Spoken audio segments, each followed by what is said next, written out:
An kama Mr. Fofutu da Ola of Kano a ƙasar Nijar an tura su gidan kurkuku. Labarin da muke samu jiya daga wata majiya shine shahararren mawaƙin gambaran nan Mr. Fofutu da abokinsa Ola of Kano sun shiga koma hukumar kula da shige da fice ta ƙasar jamhuriyar Nijar bisa zargin su da ɓadda kama da zumma yin takardar fasfo ta ƙasar Nijar ba bisa ƙa'ida ba.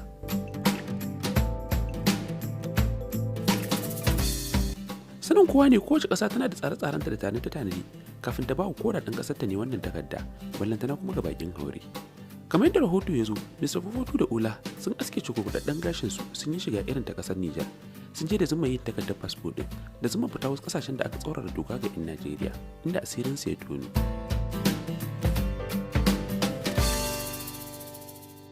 Kamar yadda rahoto ya zo, tuni an tura su gidan kurkuku, kuma kuɗin da ake bukata na belinsu ba ƙananan kuɗaɗe ba ne. Sai dai kamar yadda abokiyar Sauraja ta fito ta kwarmata zancen a TikTok, ta bayyana ana cuku-cukun ganin sun fita. Da fatan Allah ya kyauta, dama Hausawa na cewa kowa ya kwana lafiya shi ya so.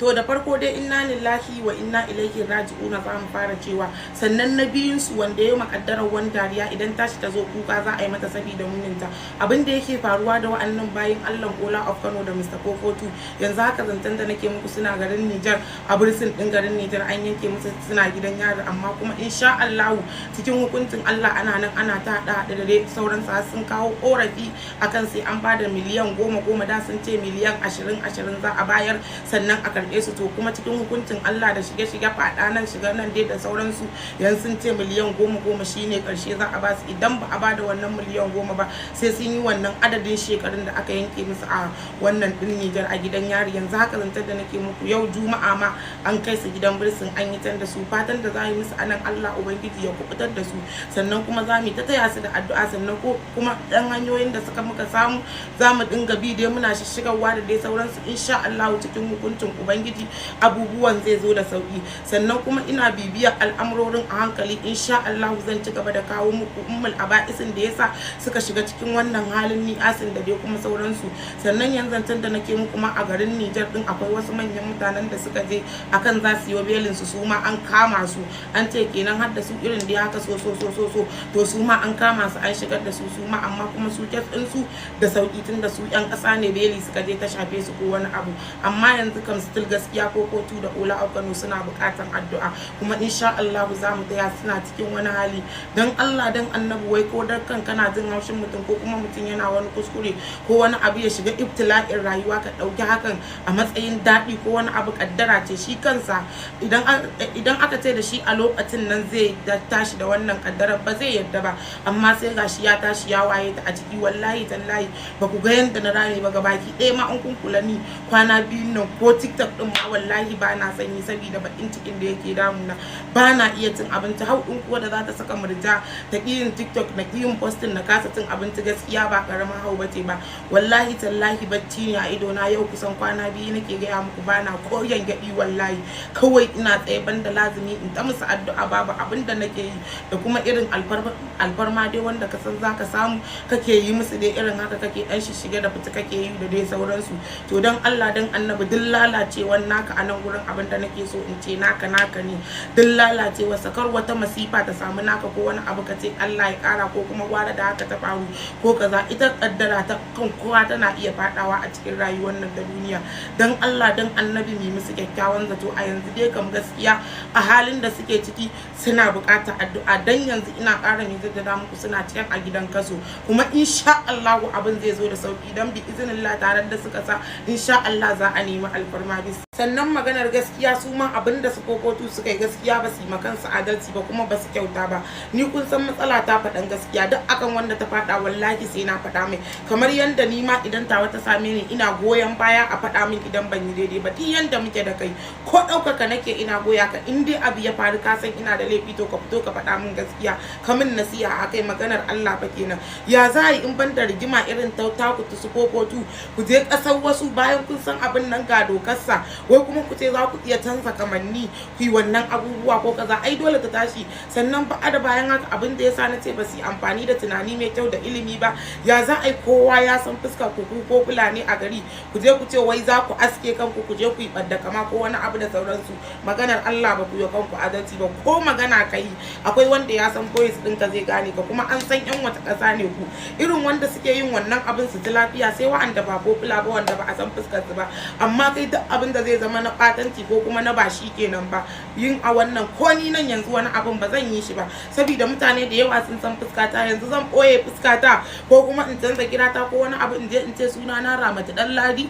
Ai ba zai yi ba, dole kowa ya san suna na Murja. Maganar Allah wannan shine rashin tunanin da suka da rashin su yi aiki da ilimi akan wannan maganar. Yanzu gashi nan mai gari yawa ya mutum ya shiga cikin bala'i.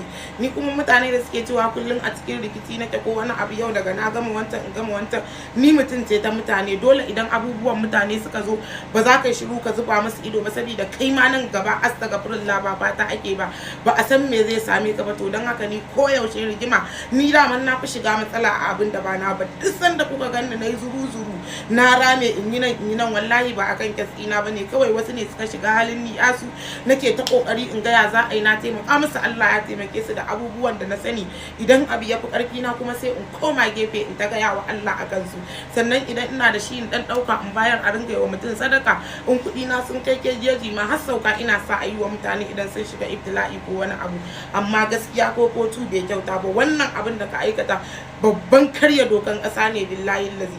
To kun gani haka sa'a dogon dama wancan lokacin da suka je garin Nijar, kowa ya gani a social media nan abin da ya faru da su. Sun kaɗe mutum aka ce sai sun yi kaza sun yi kaza. Yau su kokotu su ma gashi nan sun ce abin da ya faru an ce sai an yi kaza an yi kaza.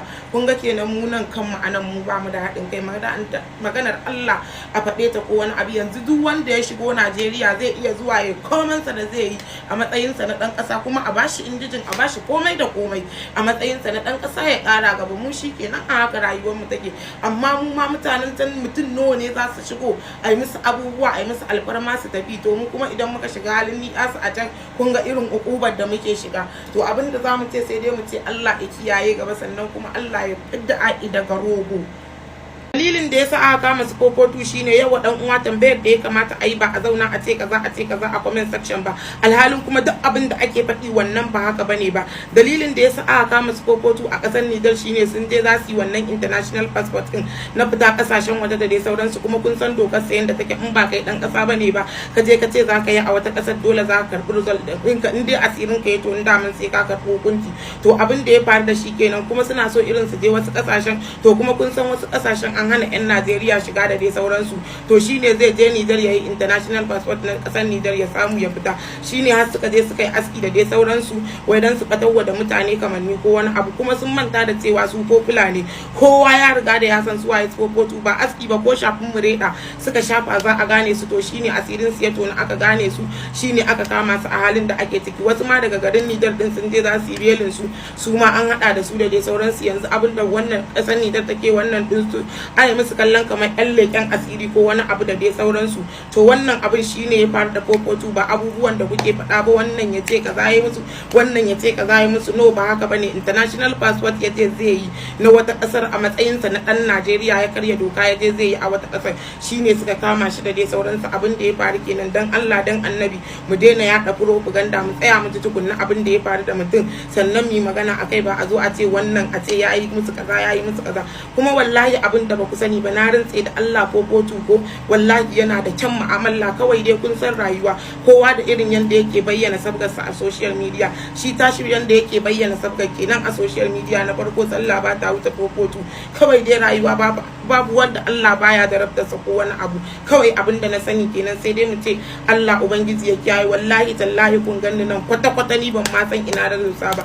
Din na fita daga hayyaci na gigice yanzu. In ban da abun kokotu da kirinci rayuwa irin naka, kai me kai ka je ka tsallaka wata kasar da ba naka ba, kuma ka jijjigo irin wannan aiki wai kai international passport a garin, kai aski ka ce ba za a gane ka ba, bayan ka san kai celebrity ne ko ya kai an san ka. Yau da wanda ba celebrity bane ba shine zai yi ya ci lafiya, amma kai ko flaface ne kowa ya san ka ba zai ci lafiya ba. Ko ba maganar Allah ba, ai magana ta domin Allah. Wallahi ni din na gigita bidiyon nan kawai yin shi nake yi, amma ina kawai wani irin cikin wani hali ba daɗi kaga dan uwanka a cikin masifa. Ni wallahi ko kiyayya nake yi da mutum wallahi in naga ya shiga bala'i hankali na tashi yake, bare wanda ka sani haka kawai ma zan zo wucewa an ga mutum ya shiga cikin wani hali in tafi in ta tunanin mutum in dinga wani ko ya zai yi ko a wani hali yake ko wani abu, wallahi ni kadai abin yake damuna. Sai dai mu ce Allah ubangiji ya fitar da su lafiya, saboda babban kes ne wannan kes din kasa da kasa ma wasu sai su ce ma dan leken asirin kasa ne ya zo yi ko wani abu. Ya yi ganganci sosai, duk mutum abin da zai yi ya saka ilimi da tunani kafin ya aikata abu a rayuwarsa.